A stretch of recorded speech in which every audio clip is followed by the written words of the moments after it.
Vamos continuar então nosso estudo, a revista Expressão, Deus que se revela. Estamos na lição número 7. Deus ouve nossas orações.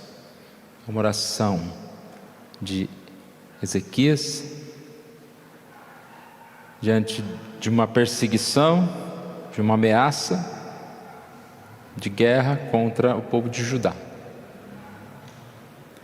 Mais uma vez, nós somos chamados a confiar em Deus e não confiar nos homens e não confiar em outros deuses. Esse tema já vem se repetindo em algumas lições anteriores, mostrando exemplos daqueles que não confiaram em Deus e por isso pereceram. Também mostrando que mesmo perecendo, muitas vezes insistiam, o povo insistindo em não confiar no Senhor, e alguns destes até se perderam totalmente.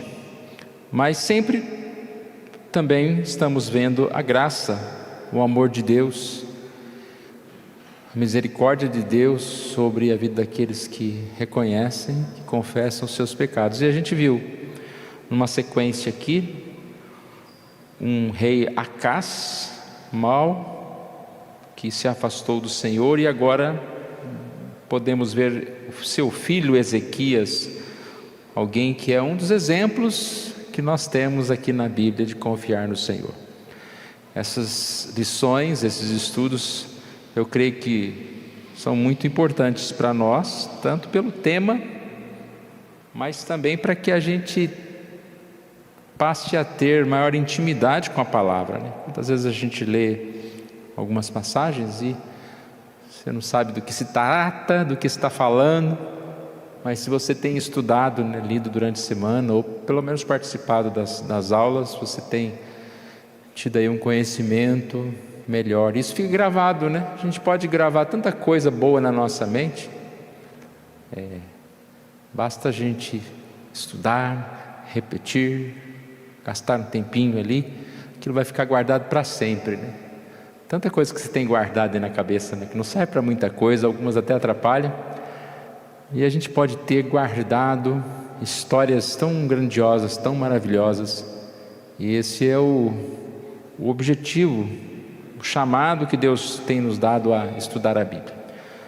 Bom, a lição é bem grande, pretendo ir toda, vamos ver se a gente passa não demoradamente, mas de forma que se passe por todo o tempo aqui. Na introdução nós vimos aqui uma citação de um autor chamado Raymond Jr., e ele fala assim: o resumo da fé cristã.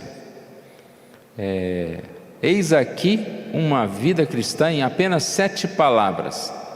7 palavras. Sem saber para onde, sei em quem. São 7 palavras. O que ele quer dizer com isso? O resumo da fé cristã. Primeiro, sem saber para onde. Está se referindo a uma passagem de Hebreus 11:8, que também se refere à história de Abraão. E o que diz lá? Pela fé, Abraão, quando chamado, obedeceu, a fim de ir para um lugar que devia receber por herança, e partiu sem saber para onde ia. Sem saber para onde. E a nossa vida e a fé cristã pode começar por essas 4 palavras aqui, Eu não sei para onde, mas eu sei que eu devo obedecer o chamado do Senhor. Sei em quem. Passagem baseada em 2 Timóteo, verso 1, capítulo 1, verso 12. Por isso estou sofrendo estas coisas, todavia não me envergonho do Evangelho, ou não me envergonho, porque sei em quem tenho crido, sei em quem tenho crido, e estou certo de que Ele é poderoso para guardar o meu depósito até aquele dia. Porque eu confio, porque eu sei em quem? Eu sei em quem eu tenho crido. Esta passagem, Timóteo está sendo instruído, né, por Paulo, e aí ele diz lá no verso 1, no verso 6, te admoesto que reavives o dom de Deus que há em ti. Ele diz, não te envergonhes, e nessa passagem aqui no verso 12, ele exalta a confiança em Deus. Termina dizendo, mantém padrão das sãs palavras que de mim ouviste com fé e com amor que está em Cristo Jesus, guarda o bom depósito mediante o Espírito Santo que habita em nós. Ou seja, permaneça, porque você sabe em quem tenho crido. E essa lição ela vai trazer exatamente esse dilema: eu confio no Senhor ou eu vou confiar no Sinaqueribe? Eu confio na força, na fraqueza, que eles estavam fracos, mas precisavam confiar na força do Senhor, ou eu confio na força do exército, na força do homem, nas coisas que esse mundo está aí me oferecendo? É bem o tema aqui que nós vamos estudar. Então eu gostaria que a gente guardasse bem, né, essa parte. Gostei desse inicial. Depois eu vou escrever um texto aqui, resumo da fé cristã, sem saber para onde, ou seja, confiando no Senhor, respondendo o chamado do Senhor, sei em quem tenho crido.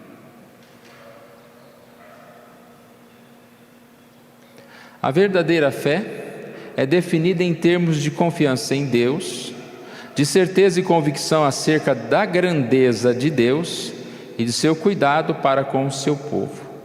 Então, o que é confiança? Nós confiamos em Deus. Por quê? Por causa da sua grandeza.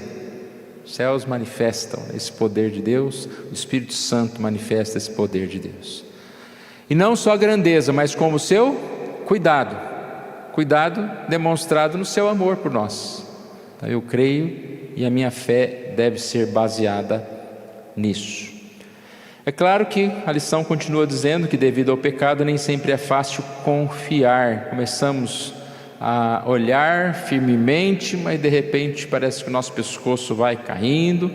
E ele dá o exemplo de Acás, que foi um exemplo que nós estudamos lá em Isaías 7, verso 11, lá está alguns versículos, quando Acás teve um momento de confronto, um momento e uma oportunidade para confiar em Deus. Deus fala que ele poderia pedir uma prova, e ele preferiu confiar no império assírio. Disse que não iria pedir um sinal, né? Deu a desculpa lá que ele não iria fazer isso, que isso era uma afronta a Deus, mas Deus que tinha falado para que ele pedisse um sinal, que na verdade ele queria era se aliar com o inimigo.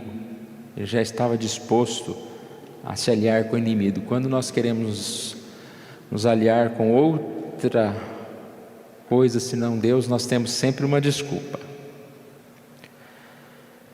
E aí, desde então, a preocupação se tornou grande, porque a Síria veio perseguindo Judá, e agora nós já estamos no reinado de Ezequias. Ezequias resolve confiar em Deus, e ele está aqui,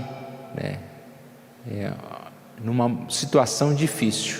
Já sabemos o final da história, né? Ele vai experimentar um grande livramento da parte do Senhor. Mas aqui, os capítulos 36 a 39, nós vamos ver aqui um grande desafio. E esse desafio que Ezequias está enfrentando é o desafio que nós enfrentamos como servos de Deus. E aí, para terminar a introdução, deixamos a pergunta que está aqui: Até que ponto confiamos em Deus e esperamos inteiramente em sua intervenção soberana e providencial. Ou seja, diante das dificuldades, ou quando nós não percebemos a resposta de Deus, nós nos mantemos firmes ou vamos buscar recursos humanos? A grande questão da fé não é confiar naquilo que você vê, naquela resposta imediata. A grande questão da fé é confiar quando se não vê, quando aparentemente tudo vai dar errado, quando aparentemente, e digamos não só aparentemente, mas realmente não vemos a solução para o nosso problema. Aí é que nós podemos dizer que a verdadeira confiança habita. É naquela escuridão que somente a luz de Deus pode iluminar. Em quem colocamos a nossa esperança e a nossa confiança? Acredito que o exemplo de hoje é muito útil para que nós possamos assim também exercitar a nossa fé. Capítulos 36 em diante aqui. A ameaça da Assíria. Verso 1 diz: no ano 10º, quando o rei Ezequias subiu, do rei Ezequias subiu Senaqueribe, rei da Síria, contra todas as cidades fortificadas de Judá e as tomou. O rei da Síria enviou Rabsaque de Laquis a Jerusalém ao rei Ezequias com um grande exército. Parou ele na extremidade do aqueduto do açude superior, junto ao caminho do campo do lavadeiro.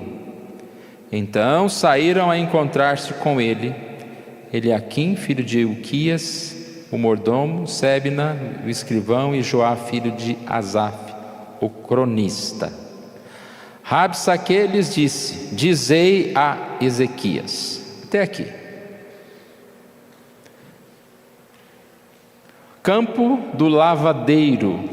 A nossa lição aqui diz que esse lugar é um lugar conhecido, é um lugar onde Acás se encontra com Isaías, quando Isaías fez para ele a proposta, peça um sinal a Deus. Ele diz: não vou pedir sinal a Deus, e foi atrás dos ídolos. Nesse mesmo lugar, agora nós encontramos este Rabsaque aqui, Rabsaque, comandante do exército, digamos assim, ameaçando Ezequias e o povo de Judá. Rabsaque, comandante do exército assírio, fez uma ameaça consistindo em 5 atos. Então vamos lá. Primeiro, você pode acompanhar na sua Bíblia, a gente não vai ler toda a passagem por causa do tempo, mas aqui estamos no verso 5. Isaías 36, verso 5. No primeiro, ou seja, esse atos, 5 atos de ameaça. No primeiro ele fez a seguinte pergunta a Ezequias: bem posso dizer que teu conselho e poder para a guerra não passam de vãs palavras. Em quem, pois, agora confiais, para que te rebeles contra mim? Ou seja, Isaías 36, no final do verso 4, já havia essa pergunta: que confiança é esta em que te estribas? Aparentemente Rabsaque aqui está até, digamos assim, surpreso. Como vocês, formiguinha, exercitinho de nada, ainda tem coragem de confiar em Deus diante de um exército aqui às portas, pronto para destruir, pronto para matar. A gente pode fazer o que a gente quiser com vocês. Vocês ainda confiam em Deus? E a lição, ela é muito sábia quando ela diz que Deus está visitando o seu povo com uma pergunta. Essa pergunta, ela é do inimigo, mas também é de Deus, né? Em quem você confia? Quem você confia? A quem você irá? Onde você encontrará força? Onde você buscará a salvação? E essa pergunta, ela realmente parece fácil de ser respondida, mas nem sempre é fácil ser respondida na questão da prática. E nós precisamos exercitar essa confiança em Deus na prática, que é na hora da dificuldade que nós precisamos mostrar que nós confiamos, perseveramos no Senhor, não desistimos. Falando de Ezequias, ele foi um homem bom, mas ele também cometeu algumas falhas, vamos dizer assim. Entre estas, em uma ameaça que está lá em 2 Reis 18, 15 e 16, ele tentou comprar Senaqueribe com a prata e ouro retirados do templo. Olha o que diz o texto, 2 Reis 18, 15. Deu-lhe Ezequias toda a prata que se achou na casa do Senhor e nos tesouros da casa do rei.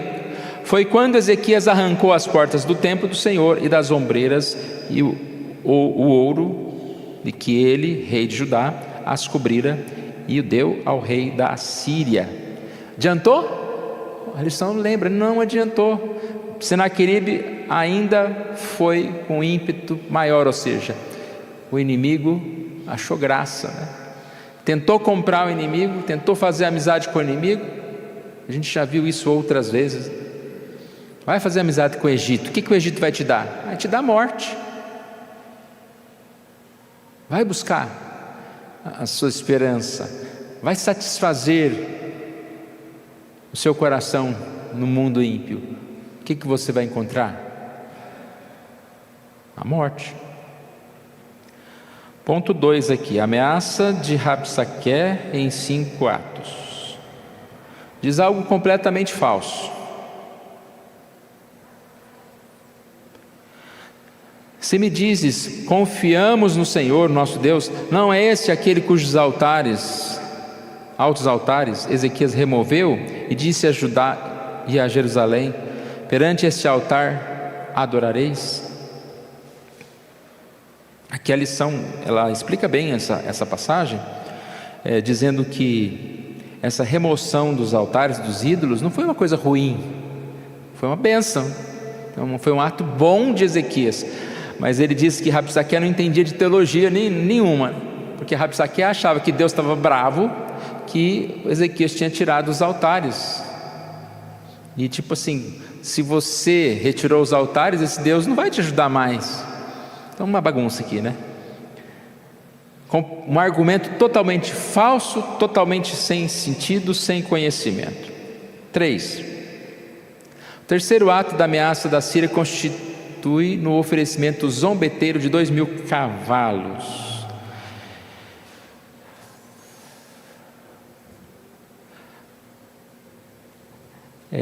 Judá não tinha nem essa quantidade de cavaleiros.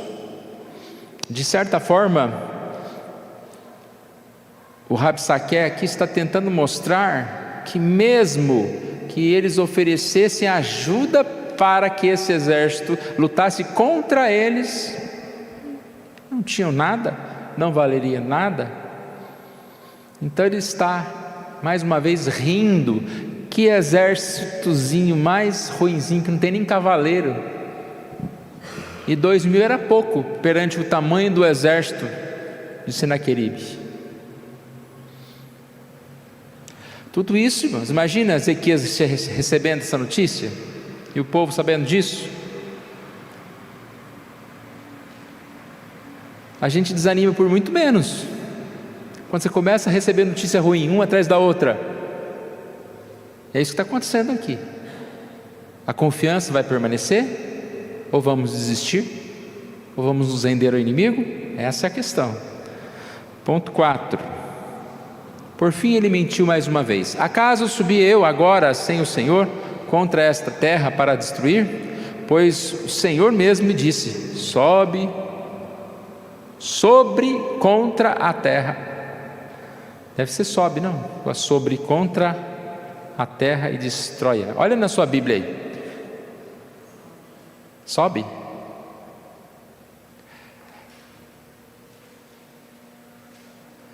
Aqui ele mentiu. Deus não mandou Senaqueribe. É claro que de certa forma nós sabemos que Deus está no controle de tudo. Se há uma ameaça, Deus está diante disso. Mas tanto Deus não mandou, como eles vão perder essa batalha. E em momento algum ele fala sobre Deus. Mais à frente, nem sobre os seus deuses. O grande nome aqui é Senaqueribe, né? Ele era o Deus, ele era o Senhor ali. E o 5 chama a atenção do povo para o poderio do exército assírio. Repare que ele está minando Ezequias, também minando a sua liderança, também dizendo ao povo: vocês vão escutar Ezequias? Sério? Ele está confiando em Deus. Ou vocês vão me escutar? Olha quanto argumento eu tenho a dizer aqui, que vocês podem vencer se renderem a mim. Então aqui diz, chama a atenção do povo, verso 18: não vos engane Ezequias dizendo: o Senhor nos livrará. Acaso os deuses das nações livram cada um a sua terra das mãos dos reis da Síria? Ou seja, outras nações já perderam, outras nações mais poderosas já perderam, vocês não vão perder?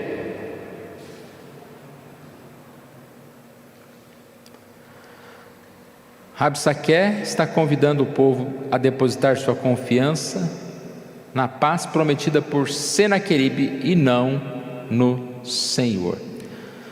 Ainda dentro desse mesmo tema, Isaías 36, 13 a 15, na nova versão transformadora, diz o seguinte: então o porta-voz se levantou e gritou em hebraico: ouçam essa mensagem do grande rei da Síria. Assim diz o rei: não deixe que Ezequias os engane, ele jamais será capaz de livrá-los. Não deixe que ele os convença a confiar no Senhor. Que inimigo, não?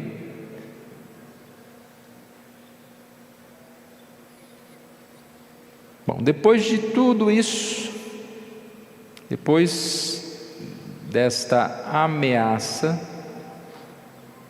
da Síria, que é o ponto 1, nós vamos para o ponto 2, que é a reação de Ezequias.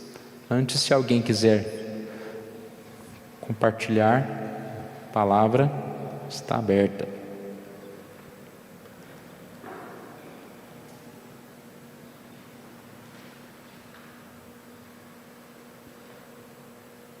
A ameaça da Síria. Não foi uma ameaçinha não, né?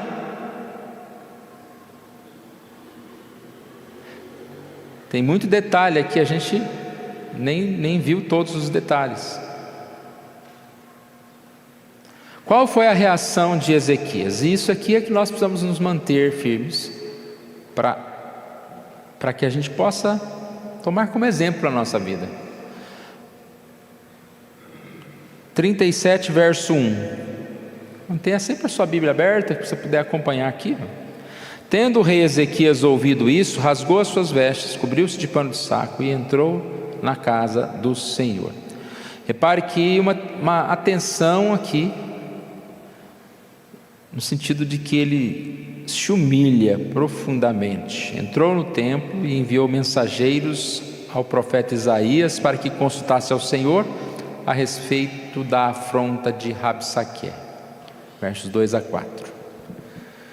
Diante de qualquer ameaça, diante de qualquer situação, nós precisamos sim nos humilhar na presença do Senhor, reconhecendo que nós facilmente seremos vencidos pelos gigantes que se apresentam contra nós.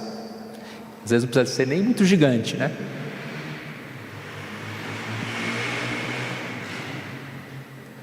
Tem hora que um pernilongo tira a nossa paciência.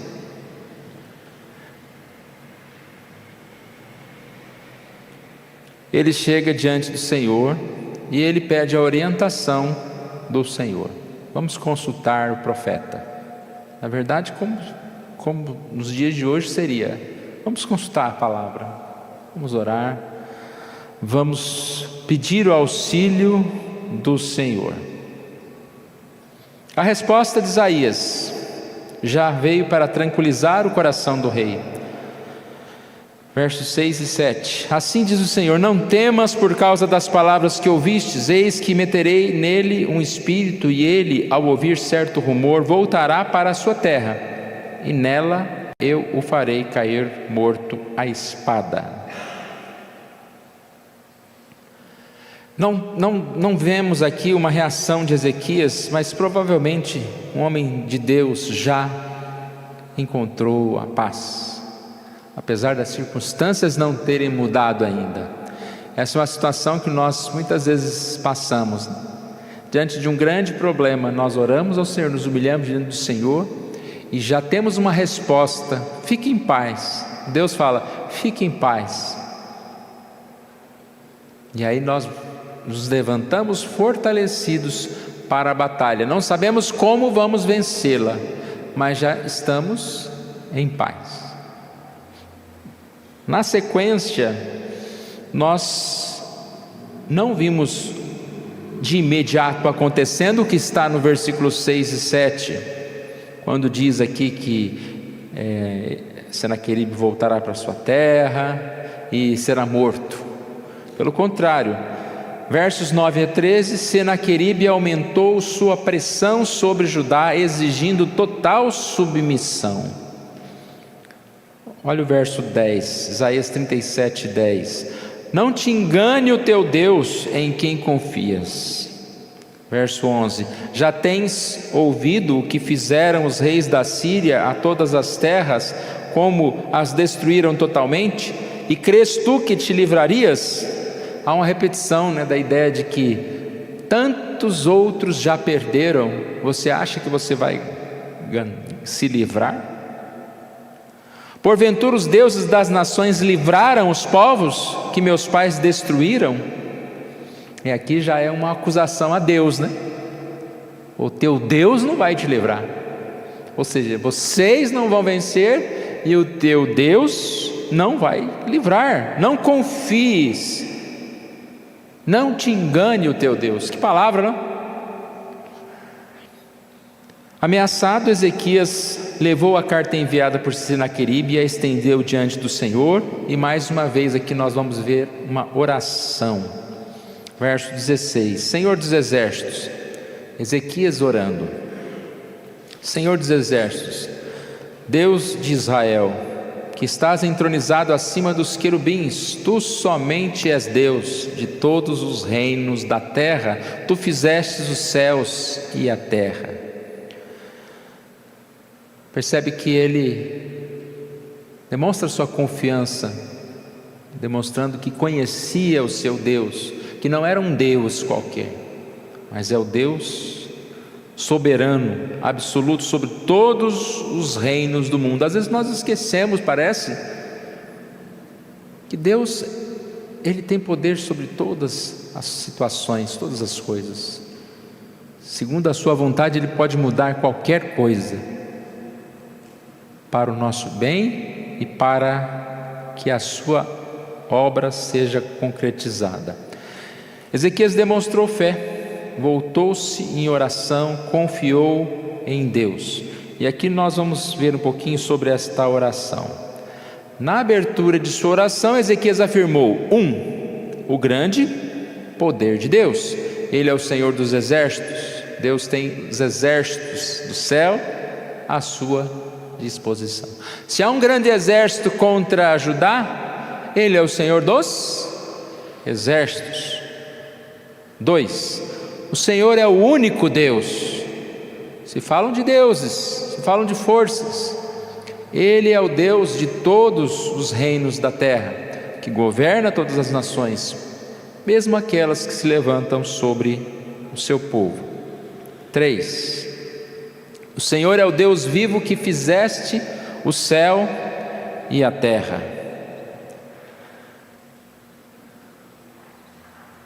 Até os deuses assírios eram obras das mãos do Senhor. O Senhor é o Deus que fez todas as coisas. E 4, ele apela para a misericórdia de Deus quando ele diz: o Senhor está entronizado acima dos querubins. A lição aqui traz para nós que ele não apenas está dizendo que o Senhor tem anjos à sua volta, mas é uma referência ao propiciatório da Arca da Aliança, lugar da divina misericórdia. O quanto o povo necessitava da misericórdia de Deus. O povo merecia livramento? Não. O povo havia pecado como Israel. Mas o povo contava com amor e a misericórdia do Senhor. Essas verdades devem ser gravadas em nossa mente quando nós nos deparamos com a aflição.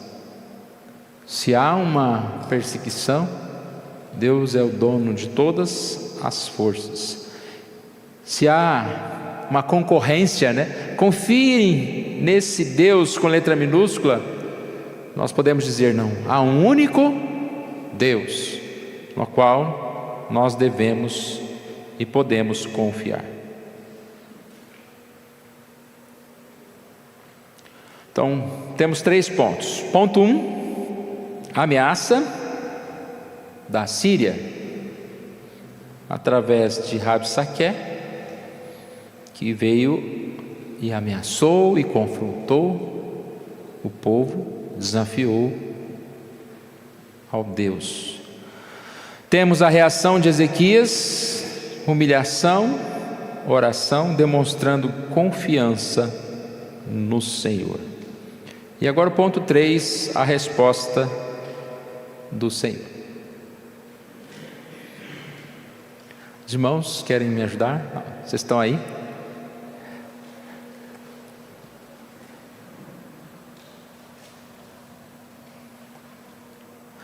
Vocês não querem me ajudar, mas vocês estão aí, né? Boa aula, né? Bem escrita essa lição. O presbítero Pedro vai falar, depois você fale para nós. Como o senhor falou, que a lição está bem explicada,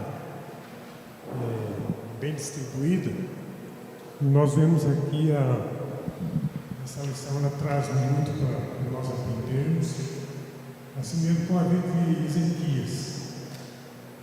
Ezequias, ele teve as suas dificuldades, como aqui mesmo já temos esses 2 tópicos. Primeiro fala da ameaça e a reação. E na nossa vida não é diferente. E nós vemos que a necessidade que nós temos é de se apegar cada vez mais em Deus. Estava aqui pensando, e o cristão que não se apega de verdade com Deus, vamos dizer, sou cristão, mas está tudo bem, não tem dificuldade. A hora que chega o momento da ameaça, muitas vezes, ele não tem nem forças para orar. Quando não tem força para orar, muito menos para crer no poder de Deus. Então, essa lição para mim, eu creio que ela nos move a confiar mais em Deus e estar mais próximo dele. Diante das ameaças, nós vamos ter condições para crer, depositar a nossa confiança nele. E nós vemos aqui quando Ezequias ele muda a sua postura, a reação. E qual é a nossa reação diante das dificuldades? Será que não é aquela, como a lição vem falando, está difícil, mas eu vou procurar tal coisa. Tem inúmeras de coisas que nós podemos e devemos, não devemos, mas muitas vezes passa pela nossa cabeça. E uma coisa que a gente vê também, e pode acontecer conosco, não apontando o dedo para ninguém, é da nossa fé ser enfraquecida. Ao invés de olhar para o Senhor e acreditar, confiar, esperar, porque eu não vou nem falar aqui você vai falar no terceiro tópico, vai falar a resposta. Então nós temos que aprender com essa lição, com a vida de Ezequias, que muitas vezes a gente, encerrando a minha fala, a gente olha para a vida de Ezequias, olha só para aquela parte bonita da oração de Ezequias, virou o rosto, chorou, se arrependeu, e a gente se esquece do momento em que ele foi fazer assim, um barganha, né? Tirar os bens da casa do Senhor, entregar, fazer barganha com o inimigo para ver se ficava tudo bem. E pode acontecer com a gente, né? A gente, em determinado momento, não demonstrar uma fé verdadeira, mas querer levar meio com a barriga, como as pessoas dizem, e é muito complicado. Sim, essa lição ela é muito prática, porque ela vai mostrar para nós que outras pessoas tiveram a vitória a partir de situações difíceis, porque parece fácil, mas é difícil em muitas situações, né, manter firme a nossa fé, né, diante das situações. Pode depois? Porque nós sabemos, como foi dito agora no finalzinho, até mesmo Ezequias era um homem que em situações e momentos ele se afastou, não confiou no Senhor. Mas até bom a gente ver esse exemplo, porque podemos ver que nós somos como eles. Nós não confiamos em algum momento, em outro momento nós podemos, não é porque nós desconfiamos em um momento nós já perdemos a batalha. Nós devemos levantar, como ele fez aqui, confessou diante do Senhor, orou e seguiu adiante. Ponto 3, a resposta do Senhor. Ezequias clama a Deus. Isaías 37, verso 17. Inclina, ó Senhor, os ouvidos e ouve. Abre, Senhor, os olhos e vê. Ouve todas as palavras de Senaqueribe, as quais ele enviou para afrontar o Deus vivo. Ezequias, ele é muito sábio, né? Ele vai pedir por si mesmo, vai pedir por livramento. É claro que ele está pedindo por livramento, mas o argumento principal desta oração é a honra de Deus, porque Senaqueribe diz, não tem um Deus que pode vencer.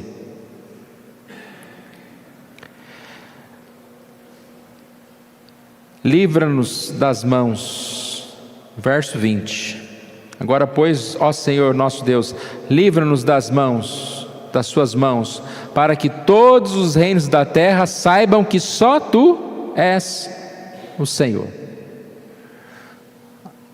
Deus livrar o povo não era só uma satisfação para Senaqueribe, era um testemunho que iria repercutir em toda a terra, as obras do Senhor se manifestando. Ele pede então por livramento, pela sua salvação, mas acima de tudo defende a honra do Senhor. E o Senhor responde à oração de Ezequias. Primeiro aqui, ele se dirige a Senaqueribe. E aí a gente vê aqui, né, versos 30 a 32.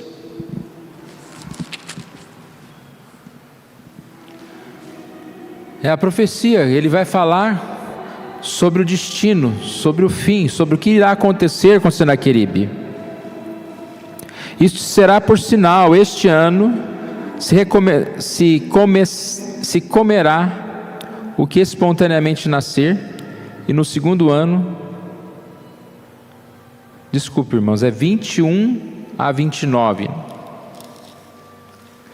Vou ler apenas o 24 e o 29. Por meio dos teus servos afrontaste o Senhor. Isaías 37, 24. Com a multidão dos meus carros, subi ao cimo dos montes, mais interior do Líbano. Deitarei abaixo os teus altos cedros e os ciprestes. Aqui está falando sobre a ameaça, né? Afrontaste o Senhor. Verso 29. Por causa do teu furor contra mim, e porque a tua ignorância subiu até os meus ouvidos, eis que porei o anzol no teu nariz, e o freio na tua boca, e te farei voltar pelo caminho de onde vieste. Repare que esta resposta de Deus já tinha sido dita anteriormente. Nós falamos aqui que quando Ezequias ele coloca diante do Senhor a sua queixa, Isaías já o tranquilizou, lá no verso 6 e 7. Assim diz o Senhor: não temas por causa das palavras que ouvistes, eis que meterei nele um espírito, e ele, ao ouvir certo rumor, voltará para a sua terra, e nela eu o farei cair morto à espada. Então já havia uma certa resposta, mas aqui é a resposta concreta, é o ponto em que vai acontecer. Então é uma palavra a Senaqueribe, depois a Ezequias, e por fim fala a respeito de Senaqueribe acerca da humilhação que imporá a Síria.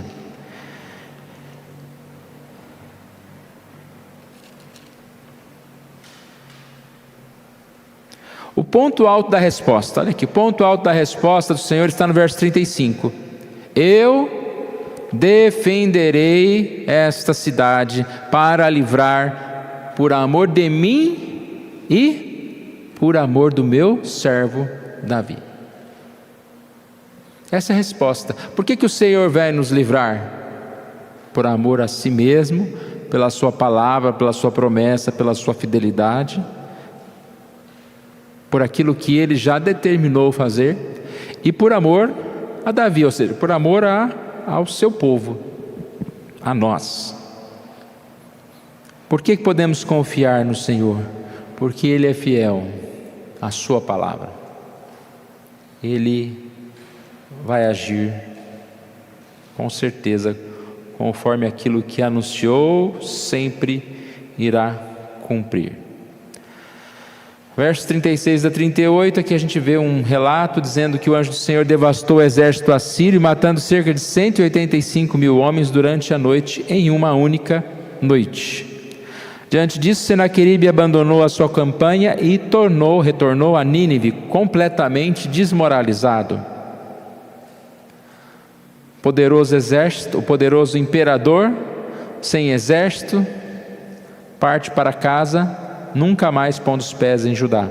Foi assassinado por 2 de seus filhos, quando adorava o seu Deus pessoal. E a lição ressalta aqui que Ezequias encontrou salvação ao entrar no templo e buscar a Deus. Senaqueribe encontrou a morte ao entrar na casa e buscar o seu Deus. Quem confia no Senhor tem como resposta essa palavra, né? Eu defenderei por amor de mim e por amor do seu servo. Quem entrega a desconfiança, a afronta ao Senhor, aquele que não só se contenta em andar nos maus caminhos, mas ser influência para outros abandonarem, se afastarem de Deus. Tem muitos como esse Rabsaque, como Senaqueribe, que falam: você vai confiar em Deus? Perde seu tempo com esse negócio de igreja, de Deus. esses terão um fim não muito bom, né? Com certeza, o pior fim. Terminando aqui, irmãos, Senaqueribe poderia ter imaginado que estava bem longe de Jerusalém, porém não estava longe do Deus de Jerusalém, contra quem se exaltara. Que ele está falando assim sobre Senaqueribe não ter percebido que Deus não era um Deus da localização, não era um Deus que agia em determinado lugar, mas é um Deus que está pronto para abençoar. Podemos achar estranho que Isaías dedique poucas linhas à derrota do exército assírio e à morte de Senaqueribe. Todavia devemos entender que isso é proposital. Isaías deseja nos mostrar que a verdadeira batalha foi travada anteriormente, em Isaías 37, 14 a 35. Quando que essa batalha foi travada? Anteriormente? Quando Isaías estava de joelhos, suplicando o Senhor, suplicando ao Senhor. Por isso que eu disse há pouco tempo, que mesmo depois da oração de Ezequias e da resposta do profeta, mesmo antes de que se concretizasse a vitória, eu creio que Isaías estava em paz, porque foi naquela hora que a vitória foi concedida. É como que você faz um concurso para passar em algum trabalho, em alguma coisa, uma prova, e você recebe a resposta: está aprovado. Mas ainda você não entrou, né? Ainda você não começou, ainda você não está realmente lá, mas já comemora, já está em paz. A nossa confiança em Deus é dessa forma. Nós cremos no Senhor, no Espírito Santo de Deus que nos dá a vitória. E todas essas passagens, todas essas coisas, elas são uma prefiguração do grande dia final, quando nós teremos com Jesus. E a confiança nossa, ela desde já, porque o Senhor nos prometeu dar vitória. Os inimigos são gigantes e falam: quem é você? Não confia em Deus nada, não tem esse negócio não, você não vai vencer. Uma palavra que o inimigo gosta de falar para a gente é: você não vai vencer, você não vai conseguir. Mas nós podemos dizer: a nossa vitória já é certa, por meio de Cristo Jesus. Por amor de mim, diz o Senhor, e por amor do meu servo. O objetivo do profeta é enfatizar a fé demonstrada por Ezequias durante ou diante da terrível ameaça. E essa mesma fé deve ser a fé que nós devemos clamar ao Senhor, seja para as dificuldades presentes do momento, seja para as de um futuro próximo, seja para o futuro eterno.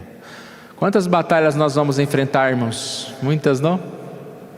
A questão não é sobre batalhas, é em quem nós vamos confiar, porque isso que vai fazer a diferença. Batalhas são batalhas, elas têm a sua força, têm o seu incômodo, mas elas passam. Mas nós precisamos ver qual lição nós vamos tirar delas. Quer falar um pouquinho? O Salmo 116, ele é um salmo anônimo, e até se os irmãos puderem abrir, e ele é um salmo atribuído ao rei Ezequias. Os estudiosos atribuem que foi o próprio rei Ezequias que escreveu esses salmos.